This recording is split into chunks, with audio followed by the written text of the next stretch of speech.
Señor, te damos muchas gracias porque tú eres un Dios bueno, eres un Dios fiel, un Dios de gracia y de misericordia, y sabiendo quién eres tú, venimos delante tuyo para pedirte que tú en esta mañana, a través del mensaje, a través de la palabra, tú hables a nuestros corazones, Señor.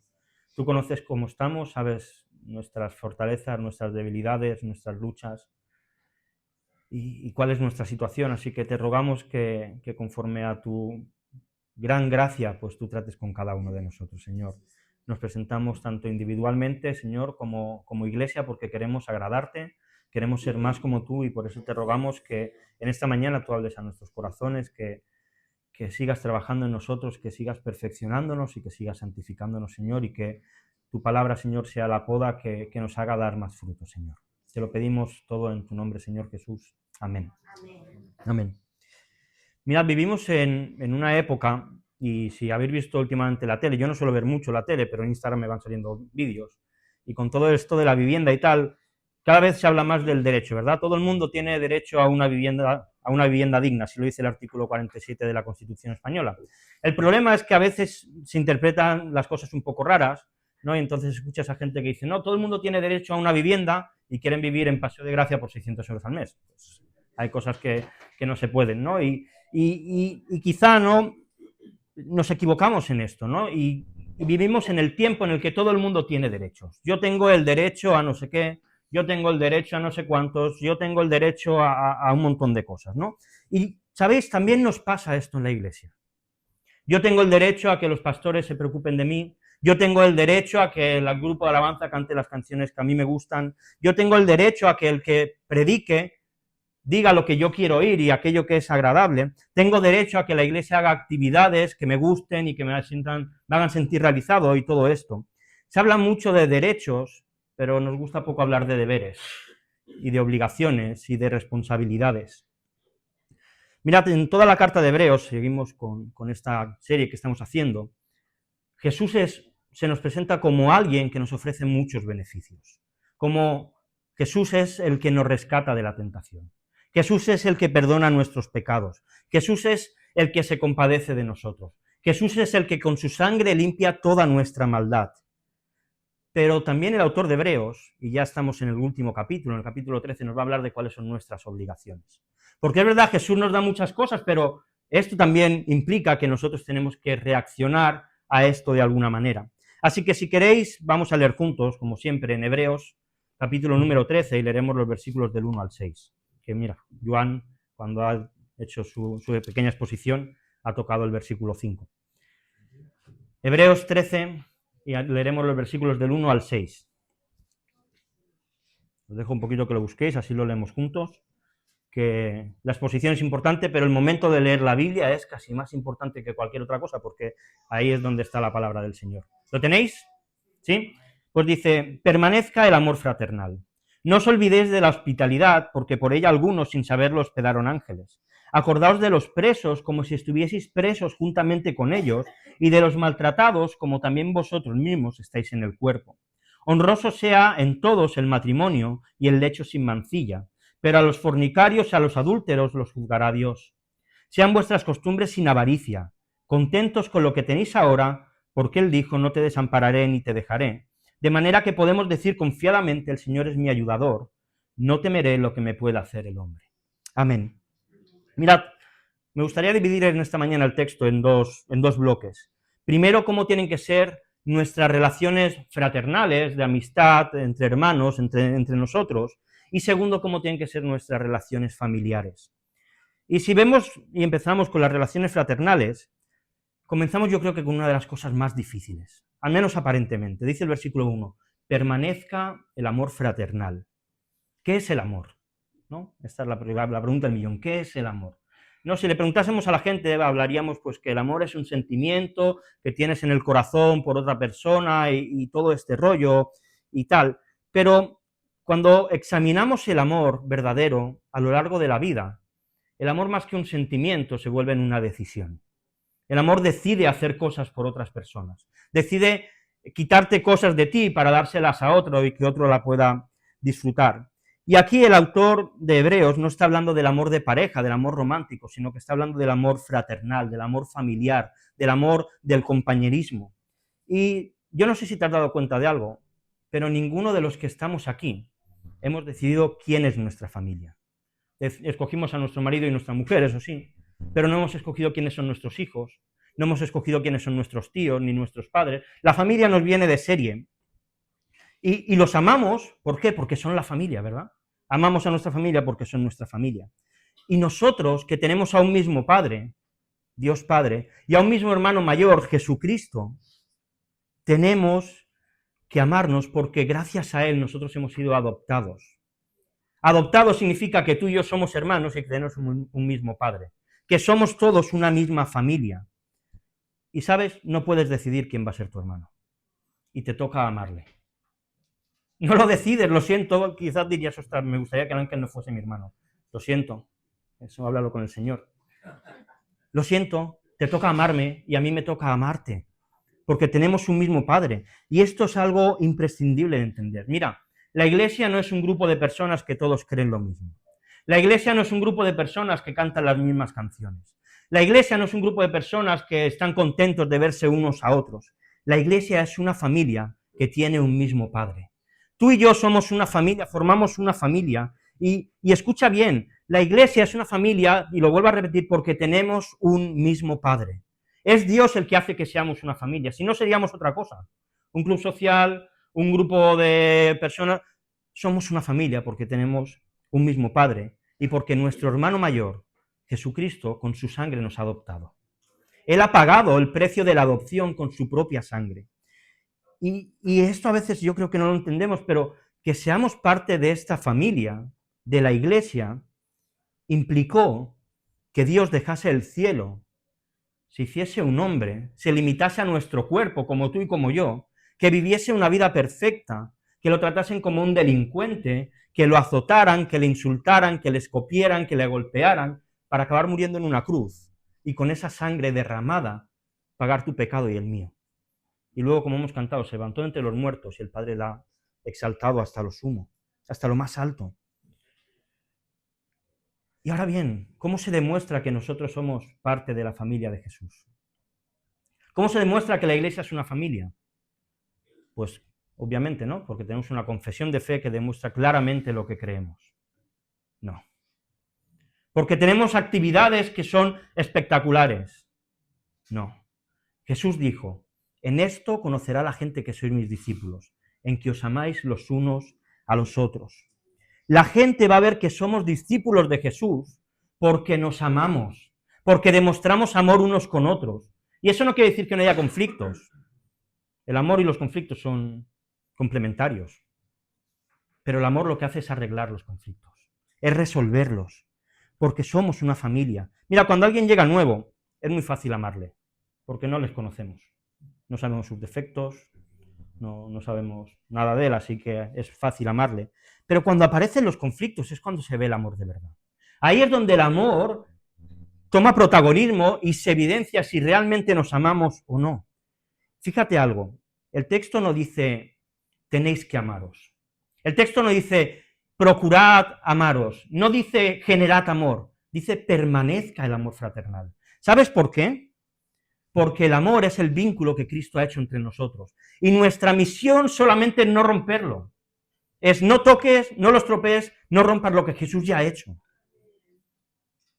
No rompamos el amor que Cristo ha hecho y el cual nos une como familia. Y si Cristo nos ama a nosotros, ¿cómo nosotros no nos vamos a amar? Debemos amarnos, pero no como una obligación, sino como el resultado de la relación que tenemos como familia, que es la iglesia.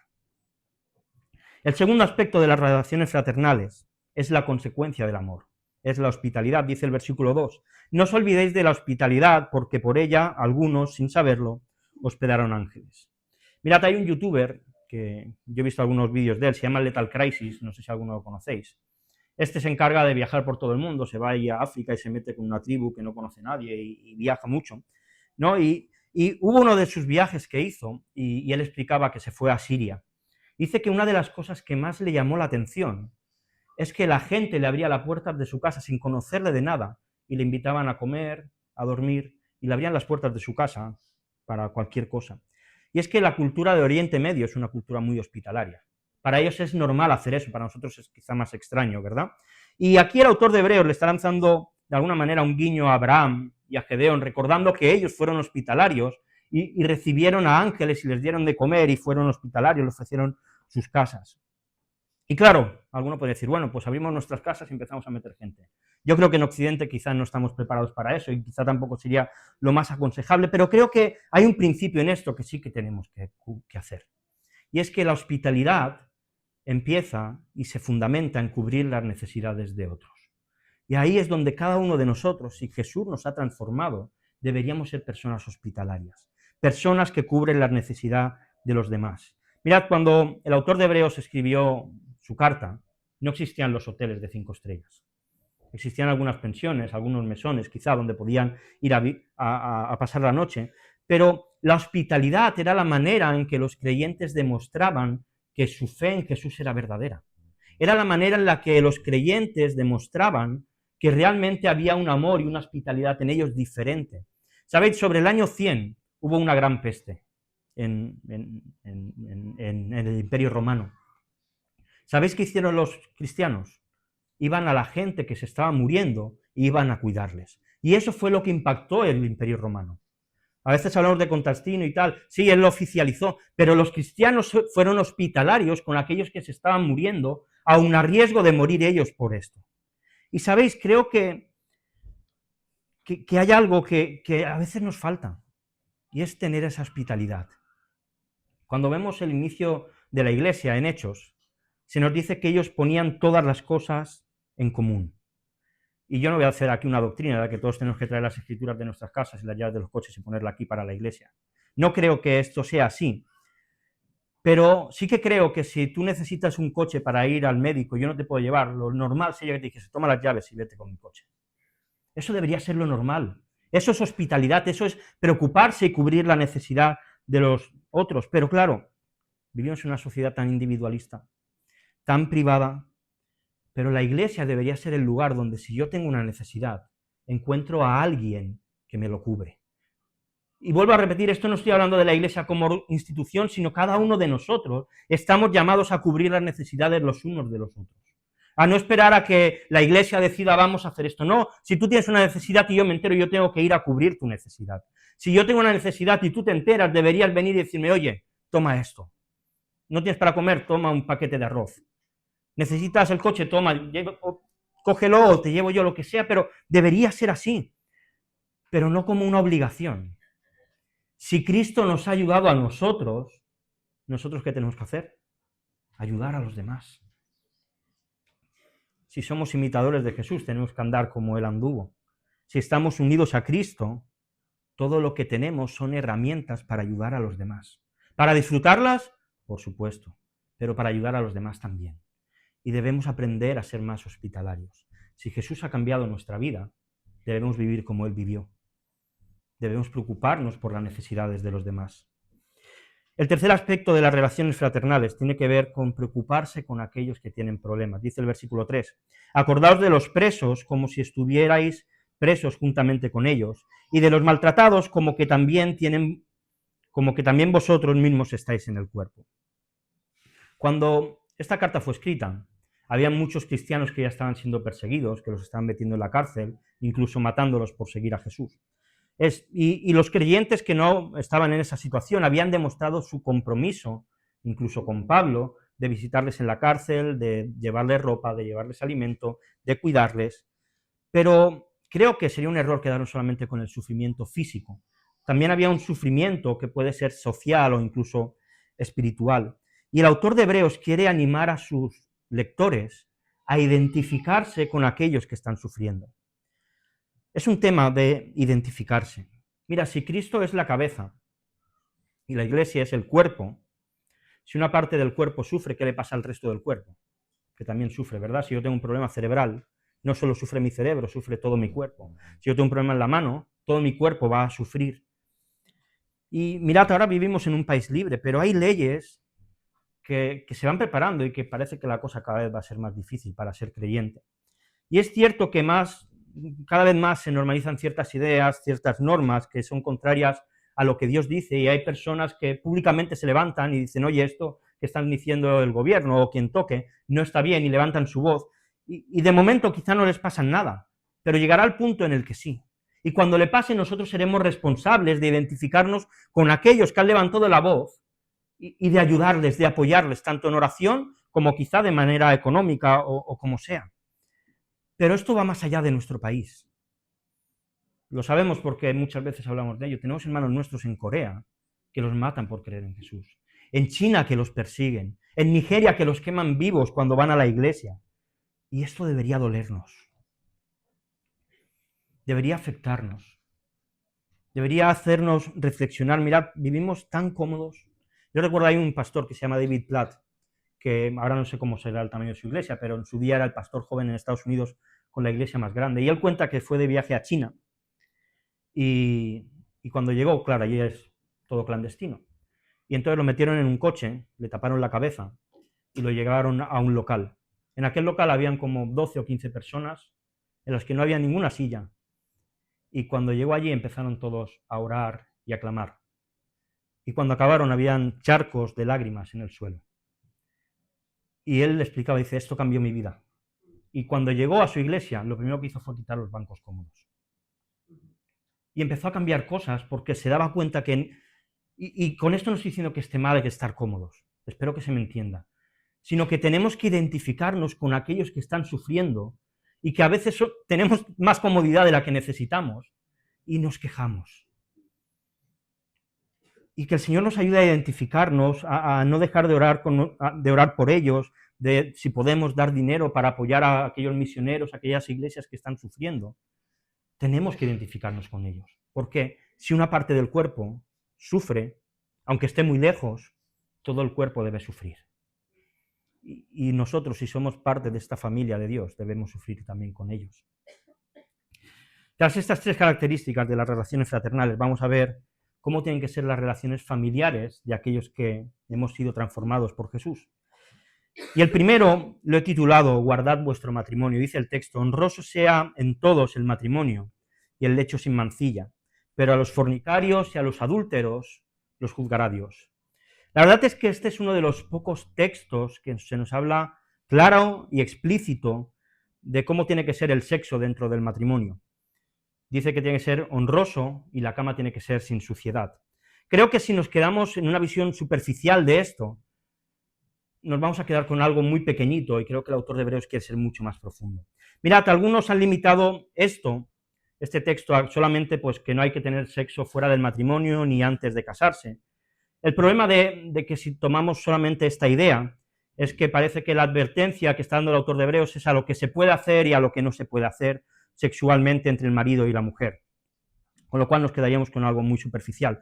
Otros lo han llevado al extremo y han dicho, no, mira, lo que este texto está diciendo es que el sexo solamente es un medio para tener hijos, es un medio para procrear, y nada más, y su uso se tiene que limitar solamente a esto, el placer no es algo importante.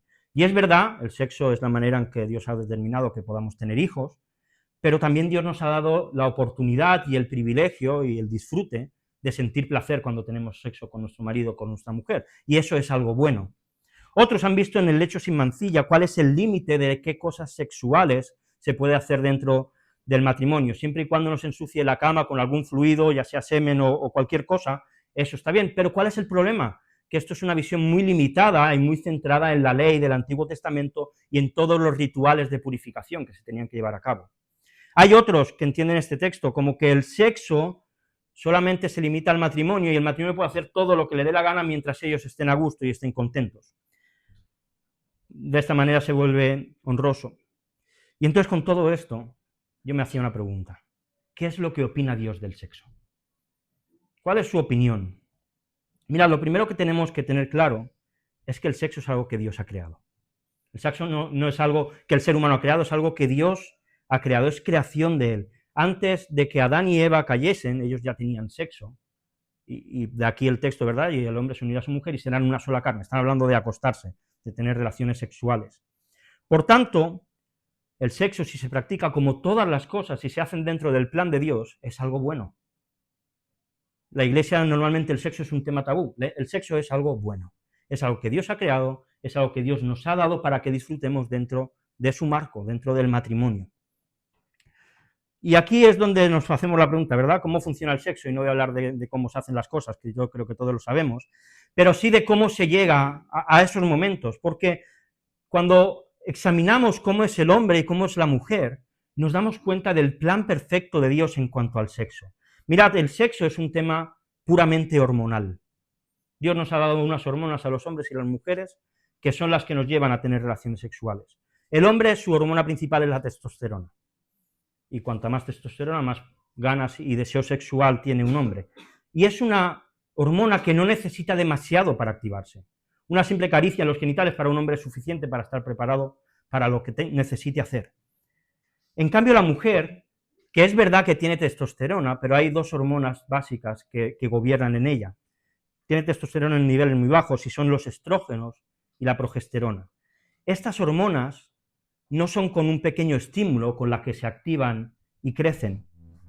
La mujer, para prepararse, y estoy hablando a nivel general, quizá alguna diga, a mí no me pasa, bueno, está bien, pero a nivel general, una mujer necesita para prepararse para tener sexo la ternura del hombre, una conversación, caricias, abrazos, una comunicación íntima, un respeto mutuo.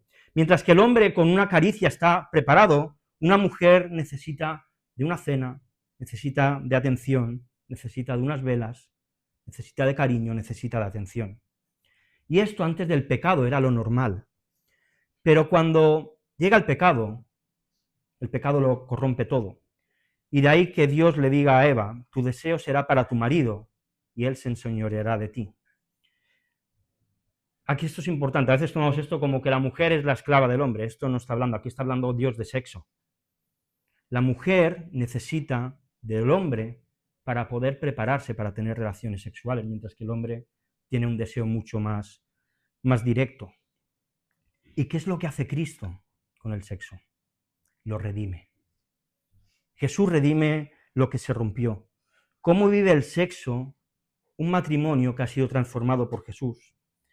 Mira, el autor de Hebreos aquí no está buscando una norma moral para saber lo que tenemos que hacer o lo que no, sino lo que está presentando es como un matrimonio que ha sido restaurado por Jesús, tiene que vivir en sus momentos y en sus lugares más íntimos.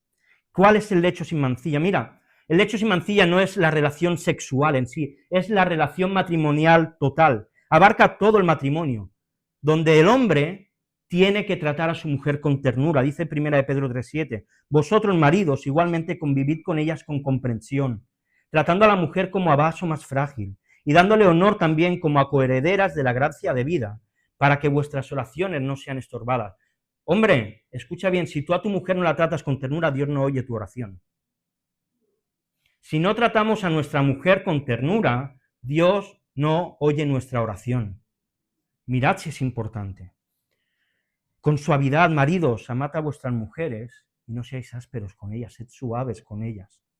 Con entrega, maridos, amad a vuestras mujeres, así como Cristo amó a la iglesia y se entregó a sí mismo por ella. ¿Cuántas veces no recibimos respuestas a nuestras oraciones porque no tratamos bien a nuestra mujer? Y aquí no estoy hablando de maltratar ni de pegar, estoy hablando del trato diario, de nuestras palabras, de escuchar, de ternura. Y qué difícil es, porque al hombre nos cuesta hacer esto. Pero ahí es donde está el amor, en la decisión de quitarme yo para dárselo a mi esposa. El lecho sin mancilla, como digo, abarca todo el matrimonio. También donde la mujer debe someterse a su marido. Y vuelvo a repetir, el someterse no es que la mujer sea la esclava obediente que tiene que hacer todo lo que su marido le dice, sino que es alguien que, como sabe que su marido ella es su ayuda idónea, y sabe que su marido quiere lo mejor para ella, no le va a importar aceptar las decisiones que tome su marido, porque sabe que lo está haciendo para su bien. Por lo demás, cada uno de vosotros ame a su mujer como a sí mismo, y la mujer respete a su marido. Y sabéis, esto es algo que se ha perdido.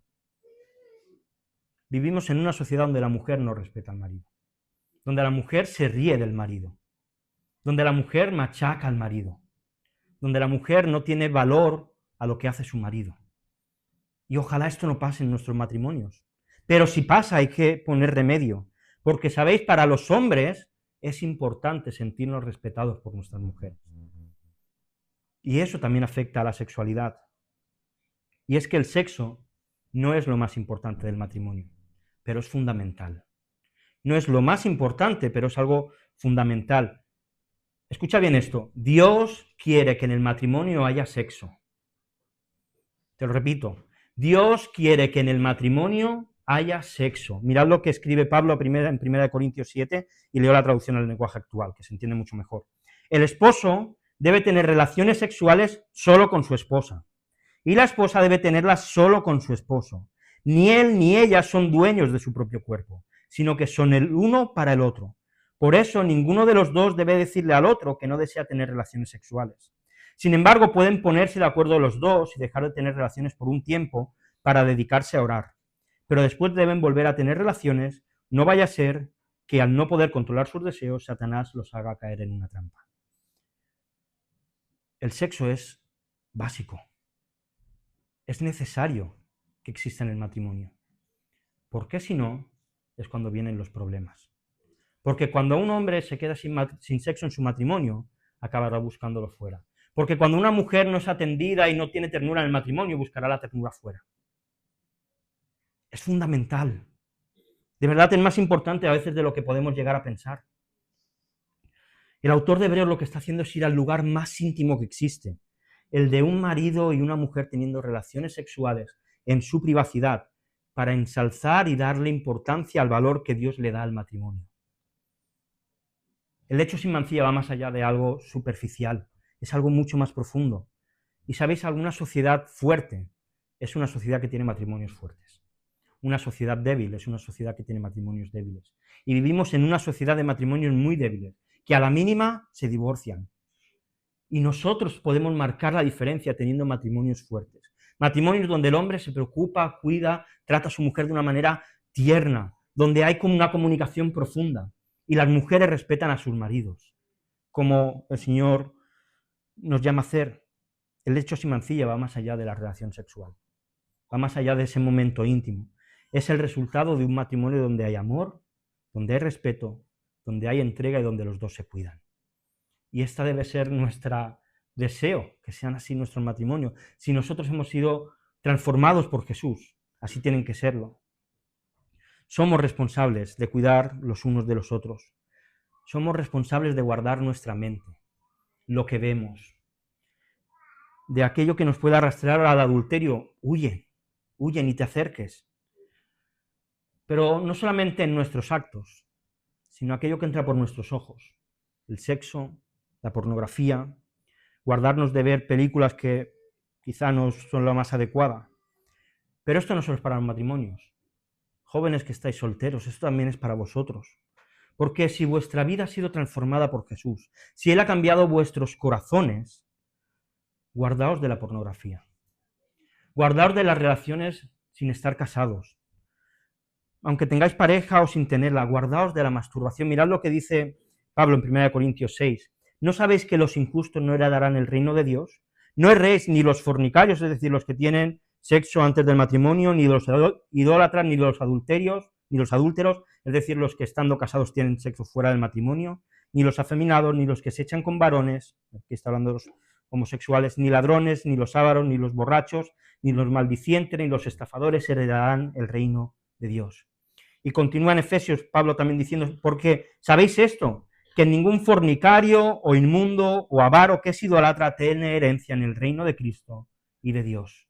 Y esa es la realidad. Mirad, los pecados sexuales son como una telaraña, que en el momento en que lo tocas te quedas enganchado. Son como una telaraña de la que es muy difícil salir, y nuestra carne está siempre lista y preparada para caer. Le encanta nuestra carne. Si estás atrapado en la pornografía, si estás atrapado en la masturbación y como hijo de Dios te sientes mal y deberías sentirte mal, tengo una buena noticia. Cristo sigue siendo tu solución. Cristo sigue teniendo perdón. No dejes que ese pecado te haga creer que Jesús no quiere saber nada de ti. Acércate a Jesús y no solo eso, busca ayuda. Pide ayuda. Pide a cristianos más maduros que tú y dile, mira, estoy luchando con esto. Y que te acompañen porque solo no vas a poder. Porque solo no se sale de ahí. Y Jesús es el que nos liberta. Pero guardaos, por favor. guardad vuestra sexualidad. Y matrimonios, cuidémosla. Cuidemos nuestra sexualidad. El segundo deber familiar tiene que ver con estar contento con lo que tenéis, dice el versículo 5 y 6. Sean vuestras costumbres sin avaricia, contentos con los que tenéis ahora, porque él dijo, no te desampararé ni te dejaré. De manera que podemos decir confiadamente, el Señor es mi ayudador, no temeré lo que me pueda hacer el hombre. Hay muchos, y nosotros no lo creemos así, que piensan que pueden reclamarle a Dios bendiciones espirituales, prosperidad y todas estas cosas. Pero la realidad es todo lo contrario. Si nosotros confiamos en Dios, lo que tenemos que hacer es estar contento con lo que tenemos. Si nosotros tenemos nuestra esperanza y nuestro descanso en Jesús, lo que tenemos que hacer es estar contento con nuestro piso, estar contento con nuestro trabajo, estar contento con nuestro coche, con nuestra familia, con el dinero que tenemos en el banco y con todo esto. ¿Estás contento con lo que tienes? Muy bien. Eso no quiere decir que no tengamos que desear querer más. Una cosa no tiene nada que ver con la otra. Pero debemos estar contentos con aquello que Dios nos ha dado. ¿Podemos tener aspiraciones? Claro que sí. ¿Podemos tener sueños? Claro que sí. ¿Queremos progresar? Claro que sí. Pero que no nos volvamos avariciosos por el camino. Esa es la clave. Yo no sé si tú crees que en tu vida hay cosas que faltan. Yo creo que todos, si hacemos una lista, decimos, me faltaría esto, me faltaría esto, me faltaría esto. Pero, ¿sabes? Hay cosas que faltan y es bueno que falten. Porque hay veces que Dios nos las regala y nos llegan de manera inesperada para que nos demos cuenta que Dios está cuidando de nosotros, que Dios está al mando de todas las cosas. Y eso fortalece nuestra fe, hace que creamos más en Dios y que tengamos menos miedo a lo que nos pueda venir porque sabemos que Dios está. Yo recuerdo hace años, cuando estaba de jóvenes en Gabá, había un chico que se gastaba un montón de pasta en llamar que si para ir a concursar a un programa, no sé qué, ¿no? Y cosas así, ¿no? Pero estoy hablando de que a lo mejor se gastaba 6.000, 7.000 euros en esto, y recuerdo otro de los líderes que había, tuve una conversación con él, y le dijo, ¿tú no crees que si Dios quisiese que tú tuvieses eso, no te lo habría dado ya? Y es verdad, si Dios quisiese que tuvieses 1.000.000 de euros, ya lo tendrías, no hace falta jugar a la lotería, Dios ya haría que lo tuviésemos. Porque Dios está al mando de todo. Pero mira, hay otro aspecto en cuanto a la avaricia, porque la avaricia puede ser a veces desear lo que otros tienen, pero también es no dar lo que Dios nos ha dado a nosotros. Deberíamos ser personas generosas con los demás. Todos nosotros deberíamos serlo. Y sabéis, uno de los sitios donde más avariciosos nos volvemos, en las ofrendas. Nos cuesta. Yo no sé si tú te consideras generoso. Ahora no digas amén por si acaso. Yo no sé si tú te consideras generoso. Pero te hago una pregunta, ¿cuánto de lo que Dios te da a través de tu trabajo tú le estás dando a Él? ¿Cuánto le estás dando? Y sí, estoy hablando de dinero. ¿Cuánto ofrendas? ¿Cuánto diezmas? Y mira, no es una cuestión de cantidad, es una cuestión de actitud. No se trata de cuánto doy, sino de cómo lo doy. ¿Ofrendas para agradecerle a Dios lo que Él te ha dado? ¿El trabajo que tienes? ¿La salud que Dios te sigue permitiendo tener para poder trabajar? Y yo no estoy diciendo, porque aquí a veces nos volvemos demasiado extremistas, que dejes a tu hijo sin comer para ofrendar. Si tu hijo no tiene para comer, dale de comer, porque esa es tu primera obligación. Ahora bien, si tú no ofrendas por darte caprichos, no estás haciendo bien. Lo siento, no estás haciendo bien. Si yo no ofrendo y me voy de vacaciones, no estoy haciendo bien. No estoy haciendo bien, no estoy siendo agradecido con Dios. Y vuelvo a repetir, esto no es un tema de cantidad, es un tema de calidad y de actitud. La ofrenda, el diezmo, lo que quieras hacer, es una disciplina espiritual y es importante. Y es una disciplina que no es mía, es de mi familia. En mi casa entran 2 sueldos y es mi familia la que ofrenda a la iglesia y de esta manera se lo estamos dando a Dios. Mirad lo que dice Pablo. Por tanto, tuve por necesario exhortar a los hermanos que fuesen primero a vosotros y preparasen primero vuestra generosidad, antes prometida, para que esté lista como de generosidad y no como de exigencia nuestra. Es decir, Pablo está diciendo a los corintios, oye, que lo que deis es porque vosotros sois generosos, no porque yo os estoy obligando a darlo. Pero esto digo, el que siembra escasamente, también segará escasamente, y el que siembra generosamente, generosamente también segará. Cada uno dé como propuso en su corazón, no con tristeza ni por necesidad, porque Dios ama al dador alegre. ¿Qué quiere decir esto? Que la ofrenda no es meto la mano en el bolsillo a ver si tengo alguna moneda, es me reúno en mi casa con mi familia y decidimos cuánto dinero de lo que Dios nos ha dado le vamos a devolver a Él en agradecimiento. Es una decisión familiar, y si tus hijos ya se enteran, tómala delante de ellos para que entiendan que el día de mañana ellos también tendrán que ser agradecidos con Dios y dar de su dinero. A Dios le importa tu dinero, a Dios le importa lo que haces con tu dinero, y a Dios le importa cómo tratas tu dinero. Dios ama al que da de manera alegre. Y yo no sé si tú lo sabías, pero la decisión de que te suban el sueldo o no, no es de tu jefe, es de Dios. La decisión de que tengan más o menos no es de tu jefe, es de Dios. Y Dios moverá las cosas para que te suban el sueldo. Y obviamente si trabajas bien, si no trabajas bien, pues ahí tenemos una parte de responsabilidad nuestra también, ¿eh? Y con esto no estoy diciendo que si tú das al Señor, el Señor va a hacer que te suba el sueldo, quizá no, o quizá sí, no lo sé. Pero lo que sí que sé es que Dios puede proveernos de todo lo que necesitamos. Eso sí lo sé y eso sí que estoy seguro. Así que no seamos avariciosos para el Señor. Porque si lo que tú tienes Dios te lo ha dado, lo mínimo es que le devuelvas una parte. Lo que propongas en tu corazón está bien, pero con alegría, porque Dios ama al dador alegre. Pero esto no solo tiene que ver con cosas materiales, porque a veces nuestra vida espiritual se puede convertir en una vida insatisfactoria. Y esto se debe, creo yo, a dos cosas principalmente. La primera, a no buscar a Dios. Cuando no buscamos a Dios, nuestra vida espiritual se vuelve insatisfactoria, no vale para nada. Y la segunda, a que si no somos capaces de leer la Biblia, de orar, de llenarnos, nuestra espiritualidad nunca va a estar satisfecha. Nunca. Siempre nos vamos a sentir vacíos. Pero no solo esto, mira, también en aquello que hacemos a veces nos podemos sentir insatisfechos, vacíos de alguna manera, porque nos gustaría hacer una cosa, nos gustaría tener un ministerio, tener otro, y a veces nos podemos enfadar, es que el pastor no me tiene importancia, yo creo que esta iglesia, todo el que quiere trabajar tiene trabajo.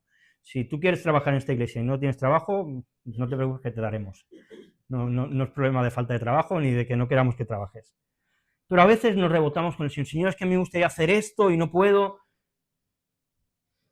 Mira, a veces Dios no nos deja hacer cosas porque no estamos preparados para hacerlas. Yo recuerdo una ilustración que escuché una vez y me llamó mucho la atención, y era para los jóvenes. Jóvenes, ¿queréis servir al Señor? ¿Sí? Pues os voy a hacer una pregunta. ¿Hacéis la cama en vuestra casa? Porque, escuchad, y esto nos aplica a todos, si tú no eres capaz de obedecer a tus padres en hacer la cama, no vas a obedecer a Dios en lo que te va a pedir, que va a ser mucho mayor. Y esto se aplica a todo. Si no somos capaces de comprometernos en lo mínimo, no esperemos que Dios nos pida lo máximo. Porque si en lo mínimo no cumplimos, ¿cómo vamos a dar lo máximo? Imposible. Mirad, se cuenta que uno de los grandes predicadores del siglo pasado predicó una predicación poderosa. Y hubo un joven que se le acercó y le dijo, oye, daría mi vida entera por tener la unción que tú tienes. Y el predicador le miró con amor, le dijo, pues para tener esta unción yo he tenido que dar mi vida entera a Dios. No podemos querer tener cosas de Dios y guardarnos nuestra vida. Es imposible, es inviable. A veces queremos cosas muy grandes y Dios no nos las da porque aún no estamos preparados, porque aún no ha llegado el momento. Y por eso en todo lo que hagamos tenemos que estar contentos. Cuando hacemos cosas en la iglesia, tenemos que estar contentos. Cuando hacemos cosas en el trabajo, tenemos que estar contentos.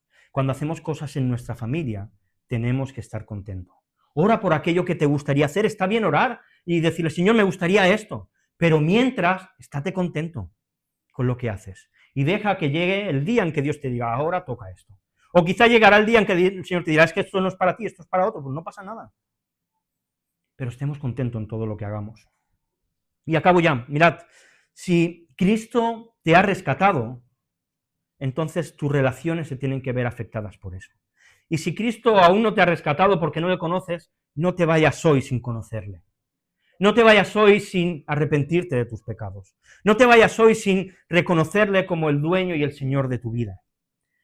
Y yo me preguntaba, ¿por qué preocuparnos de los otros, de los demás? ¿Por qué preocuparnos de nuestra familia? Hay algunos que dirían, no, Ángel, mira, es que todo esto que está diciendo, esto es legalismo, ¿sabes? Esto son leyes y normas y yo creo en un Dios de gracia. Esto no me va conmigo. Y la verdad es que es así. Si lo que yo te digo solamente son leyes y normas que tienes que cumplir, es legalismo puro y duro y no vale para absolutamente para nada. Nadie va a perder la salvación por ninguna de estas cosas. Pero, si nosotros somos pequeños Cristos, que es lo que significa cristiano, si nosotros imitamos la manera de actuar de Jesús, entonces permanecer en su amor no es una obligación, es una necesidad. Es algo que necesitamos que ocurra. ¿O acaso Jesús nos sigue demostrándonos amor cada día, cuando vamos arrepentidos y nos perdona? ¿O acaso Jesús nos sigue mostrando su amor cuando nos sentimos solos y nos acompaña? Si miramos a Cristo y le imitamos, tenemos que cubrir las necesidades de los demás, y esto se tiene que convertir en una obligación, pero no por obligatoriedad, sino porque surja de nuestro corazón, porque Él ha cubierto nuestra mayor necesidad, que era que estábamos apartados de Dios. Y Él ha cubierto esa necesidad sin ni siquiera nosotros pedírselo, y al hacerlo, nos enseña que nosotros también tenemos que cubrir y preocuparnos por las debilidades de los demás. Si somos como Jesús, tenemos que hacer como Él. Si miramos a Jesús y le imitamos, tenemos que preocuparnos por aquellos que sufren. Tenemos que preocuparnos por aquellos que están siendo perseguidos. Tenemos que preocuparnos porque quizá algún día nos toque sufrir a nosotros. Porque quizá algún día seamos nosotros los perseguidos y desearemos que haya otros que estén orando por nosotros. Desearemos que haya otros que económicamente nos sustenten. Desearemos que haya otros que estén cubriéndonos con sus oraciones. Si miramos a Cristo y le imitamos, tenemos que cuidar nuestros matrimonios. Tenemos que cuidar nuestra intimidad. Jesús murió para tener una novia santa y sin mancha, una novia pura. Jesús mostró un amor sacrificial por su iglesia, por nosotros, y así tienen que ser nuestros matrimonios, santos, puros. Tienen que ser un ejemplo para la sociedad en la que vivimos, donde el matrimonio no es más que un papel. El matrimonio para nosotros es un compromiso de toda la vida. Si miramos a Cristo y le imitamos, tenemos que estar contentos con lo que tenemos. Tienes que estar contento con lo que tienes. Mira, cuando Cristo vio, y así lo dice el autor de Hebreos, el gozo que iba a tener por recuperar su gloria y por este gran pueblo que estaba comprando, no le importó ser escupido, ser golpeado, ser maltratado, ser humillado y morir. Y nosotros tenemos un gozo futuro que nos espera, y quizá aquí no tengamos todo lo que tenemos, pero cuando lleguemos al cielo sí lo tendremos. Y eso nos tiene que ayudar a estoy contento con lo que tengo, porque lo que viene después es mucho mejor. Y si miramos a Cristo y le imitamos, todas estas obligaciones las vamos a llevar con gusto, las vamos a llevar con alegría, porque estamos glorificando y dejando el nombre de Dios en alto. Porque lo que estamos haciendo es vivir una vida que demuestra que ha sido transformada y cambiada por la sangre de Jesús, y que lo que queremos es que todo el mundo se dé cuenta que Jesús es alguien que no solamente es una teoría, sino es alguien con quien me relaciono y cambia mi vida y me da fuerzas y vivo con él. Y esto nos va a llevar a presentárselo a otros. Y va a llevar a que otras personas conozcan y se acerquen a Jesús. Y de esta manera vamos a alabar y glorificar el nombre de Dios por encima de todas las cosas. Nuestros deberes, y esto solamente si has conocido a Jesús. Mira, si tú no conoces a Jesús, todo esto no te vale de nada. Todo lo que yo he dicho, por mucho que lo hagas, si no conoces a Jesús, no te sirve de nada. Porque la clave está en que Jesús es el que te transforma y hace que todo lo demás cambie. Te lo vuelvo a decir, acércate hoy a Jesús. No te vayas hoy sin acercarte a Él. Y los que ya le conocemos, que la transformación que Él ha hecho en nosotros sea una realidad en nuestra vida. Vamos a orar. Señor, gracias porque tú eres bueno y un día viniste a nuestra vida y nos cambiaste, nos transformaste, revolucionaste todo nuestro interior, cambiaste nuestros valores, la manera en que vivíamos la vida, Señor, y ahora queremos vivir acorde a tu moral, Señor, a tu ética, a tu corazón, Señor. Y por eso te rogamos que tú nos ayudes a que el vínculo que tú has creado entre nosotros, el amor, que no lo rompamos, Señor, que lo mantengamos, que permanezca entre nosotros ese amor fraternal, Señor. Ayúdanos a ser hospedadores, a cubrir las necesidades los unos de los otros. Ayúdanos a preocuparnos de aquellos que están lejos, sufriendo, y no dejarlos abandonados, Señor. Guarda nuestros matrimonios. Vivimos en un tiempo tan difícil, Señor, en el que hay tanto sexo por todo lado. Ayúdanos a que nuestros matrimonios, incluso en la intimidad sexual, pues sean matrimonios que te honren y que te glorifiquen, Señor. Y ayúdanos a estar contentos con lo que tú nos has dado y y de gracia hemos recibido, pues también dar de gracia, Señor, a los demás y a ti, Señor. Ayúdanos a ser generosos en nuestras ofrendas, en nuestros diezmos, y ayúdanos a honrarte, Señor, con lo que tú nos has dado. Gracias por tu iglesia aquí, Señor, gracias por tu iglesia en todo el mundo, y en esta mañana te queremos alabar y te queremos bendecir, porque tú eres el que nos ha transformado, Señor. Amén.